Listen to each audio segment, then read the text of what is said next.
ತಮ್ಮ ಸ್ಥಾನಕ್ಕೆ ರಾಜೀನಾಮೆ ಕೊಡಬೇಕು ಅನ್ನೋದು ನಮ್ಮ ಆಗ್ರಹ. ಒಂದು ನಿಮಿಷ ಮಾತಾಡ್ತಾರೆ.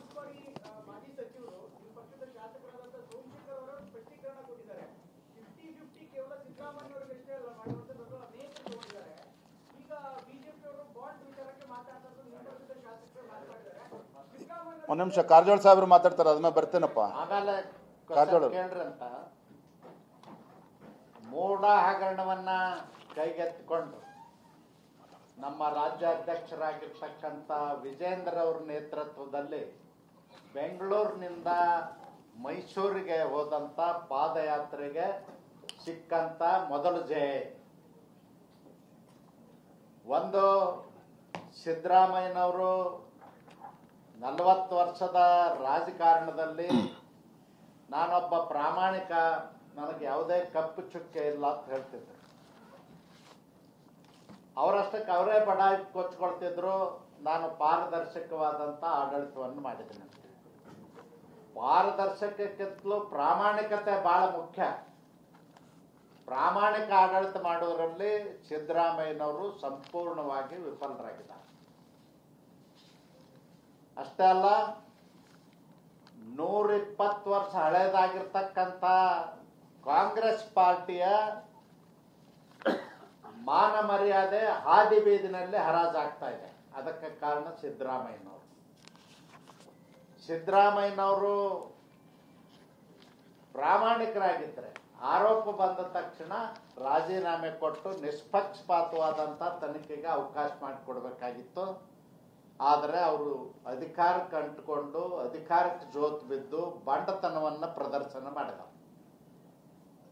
ಬಹುಶಃ ಸ್ವಾತಂತ್ರ್ಯ ಬಂದ 75 ವರ್ಷದ ಇತಿಹಾಸದಲ್ಲಿ ಈ ರೀತಿ ರಾಜ್ಯಪಾಲರ ಮೇಲೆ ಆಪಾದನೆ ಮಾಡಿರ್ತಕ್ಕಂಥ ಯಾವ ಮುಖ್ಯಮಂತ್ರಿನೂ ಇಲ್ಲ.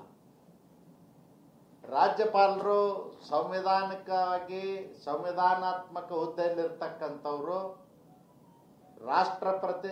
ರಾಷ್ಟ್ರಪತಿಗಳ ಪ್ರತಿನಿಧಿಯಾಗಿ ಕೆಲಸ ಮಾಡ್ತಕ್ಕಂಥವ್ರು. ಅವ್ರ ಬಗ್ಗೆ ಅವಹೇಳನಕಾರಿ ಮಾತುಗಳನ್ನಾಡೋದು ಯಾವುದೇ ಮುಖ್ಯಮಂತ್ರಿ ಇದುವರೆಗೂ ದೇಶದಲ್ಲಿ ಮಾಡಿಲ್ಲ. ಅದರ ದೊಡ್ಡ ಅಪರಾಧವನ್ನ ಸಿದ್ದರಾಮಯ್ಯನವರು ಮಾಡಿದ್ದಾರೆ. ಸಿದ್ದರಾಮಯ್ಯನವರ ಈ ನಡವಳಿಕೆಯಿಂದ ರಾಜಕಾರಣಿಗಳನ್ನ ಮತ್ತು ಅಧಿಕಾರದಲ್ಲಿರ್ತಕ್ಕಂಥವ್ರನ್ನ ಸಂಶಯದ ದೃಷ್ಟಿಯಿಂದ ನೋಡುವ ಹಾಗಾಗಿದೆ. ಅದಕ್ಕಾಗಿ ಸಿದ್ದರಾಮಯ್ಯನವರು ಇದಕ್ಕೆ ಅವಕಾಶ ಕೊಡದೇನೆ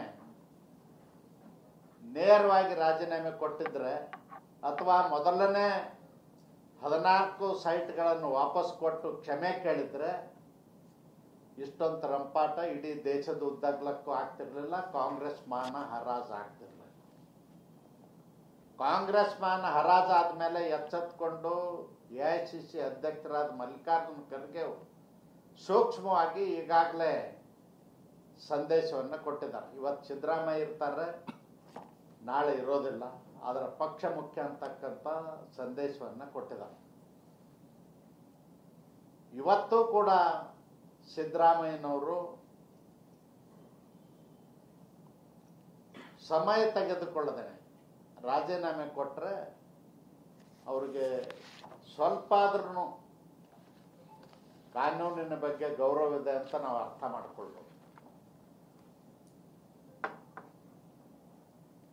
ಯಾವ ಕಾಂಗ್ರೆಸ್ನವರು ಬಡಾಯಿ ಕೊಚ್ಕೊಳ್ತಿದ್ರು, ನಾವು ಪಾರದರ್ಶಕ ಕಾಯ್ದೆಯನ್ನ ಜಾರಿಗೆ ತಂದೀವಿ ಅಂತ ಹೇಳಿ ಅವರೇ ಹೆಣದಂತ ಬಲೆಯಲ್ಲಿ ಇವತ್ತು ಅವ್ರದೇ ಸರ್ಕಾರ ಸಿಗಾಕೊಂಡು ಸಿದ್ದರಾಮಯ್ಯನವರು ಕಳಂಕತರಾಗಿದ್ದಾರೆ.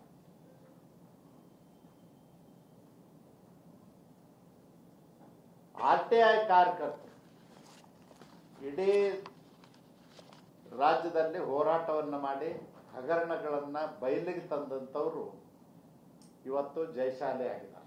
ಅವ್ರಿಗೆ ಸಿಕ್ಕಂತ ಜಯ, RTI ಕಾರ್ಯಕರ್ತರೇನು ಹೋರಾಟ ಮಾಡ್ತಾರೆ ಅವ್ರಿಗೆ ಸಿಕ್ಕಂತ ಜಯ, ಅವ್ರನ್ನ ರಕ್ಷಣೆ ಮಾಡ್ತಕ್ಕಂಥದಕ್ಕೆ ಈಗಾಗಲೇ ನಮ್ಮ ಅಧ್ಯಕ್ಷರೇನು ಹೇಳಿದಾರೆ ಆ ಕೆಲಸ ಸರ್ಕಾರ ಮಾಡಬೇಕು.